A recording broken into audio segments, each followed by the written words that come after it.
आता digital board लावले, सगळे फेकून काढले, फाडून काढले. बाकी सगळ्या पक्षाचे डिजिटल बोर्ड चालतात.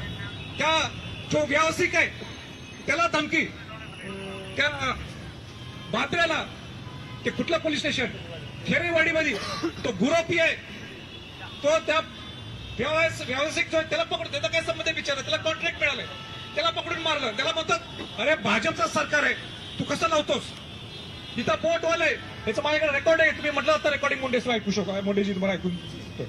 तर ते इथं बोटवाल्यांचा त्याला फोन, तिथला जो कोण अध्यक्ष, अरे तू बुकिंग कसं केलंस, तू बुकिंग कसं केलंस, तुला माहिती आहे काय कोणाचं सरकार आहे. तू जर स्वराज्याच्या इथं कार्यकर्ते आत आले बोटीत तर तुझ्या परवाना रद्द. ही कसली हुकुमशाही आहे, ही कसली दडपशाही आहे, बोलत नाही मध्ये. मग हे टोचणार नाही मला, माझा अधिकार नाही की सगळ्यांना घेऊन जाऊन नुसतं बघून यायचंय, आपल्याला फेरफटका मारायचं, अभिवादन करून यायचंय. ह्याच्यात कुठं गुंडशाही आहे, ह्याच्यात कुठं कायदा हातात घ्यायचंय.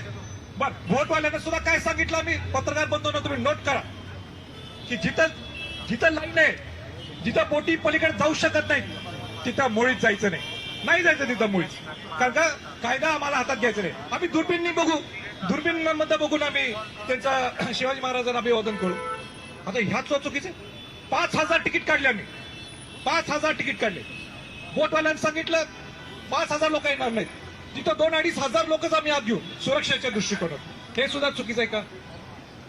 आता पोलिसांचं म्हणणं आहे, काय म्हणणं आहे ते मी ऐकून घेतो, पण जे काय म्हणणं होईल, पण तुम्हाला सुद्धा माझ्या सूचना आहे, आपल्याला शेवटी इतर लोकांना सुद्धा कुठे त्रास होऊ नये. आपण शिवाजी महाराजांचे शिवभक्त आहोत. आम्हाला एकच दाखवायचंय, 13 कोटीतल्या महाराष्ट्राला लोकांना दाखवून द्यायचंय की नेमकं स्मारक कुठं आहे.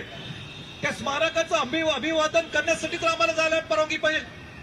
तिथं सुद्धा आम्ही काही गुन्हेगार आहोत का, काय याच्यात मी काय गुन्हेगार केली, काय गुंडगिरी केली आहे, काय कायदा हातात घ्यायला लागलोय. हा माझा प्रश्न आहे सगळ्या सरकारच्या मंडळीला, हा माझा प्रश्न आहे ह्या पत्रकारांना. काय चुकीचं आहे त्यांनी सांगावं. हो, मी कायदा मोडायला लागलोय, हितनं परत जातो, मी हितनं परत जातो, शिवाजी महाराजांना अभिवादन करताय. मग त्यांनी सांगावं, सरकारने सांगावं की नाही संभाजी छत्रपती तुमची भूमिका चुकीची आहे, तुम्ही लोकांना भडकवायला लागलेले, तुम्ही राजकारण करायला लागले. अनेक लोक मला म्हटले अहो तुम्ही आत्ताच निवडणूक आली पण तुम्ही करायला लागलाय का. अहो ज्यावेळी स्वराज्य पक्ष आत्ताच स्थापन झाले, या 8 दिवसाच्या अगोदर, त्याच्या अगोदर कोणी भूमिका घेतली, मी होतो.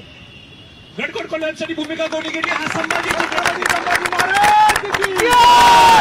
हा पट्ट्या संभाजी छत्रपती नुसता दुर्गराज म्हणजे दुर्गांच्या बरोबर बोलतो, कोण बोलत नाही, सगळ्या मतासाठी. कारण ह्यांना मतं मिळत नाही म्हणून कोण आवाज उठवत नाही, मीच आवाज उठवायचा. जागतिक वारसा हक्काचे लोक आलेत ना आता, ते कोणी आणले, सरकार म्हणून असं आम्ही आणले असते, पण त्याचे पुढाकार कोणी घेतला. ते शिखा जैन मॅडम जे त्यांच्या फिरायला लागलेत, युनेस्कोचे त्या आयकॉमॉसचे उपाध्यक्ष आहेत, त्यांना आणलं कोणी भारतात. पहिल्यांदा भारतात नाही, आपल्या महाराष्ट्रात या संभाजी छत्रपती या पट्ट्याने आले.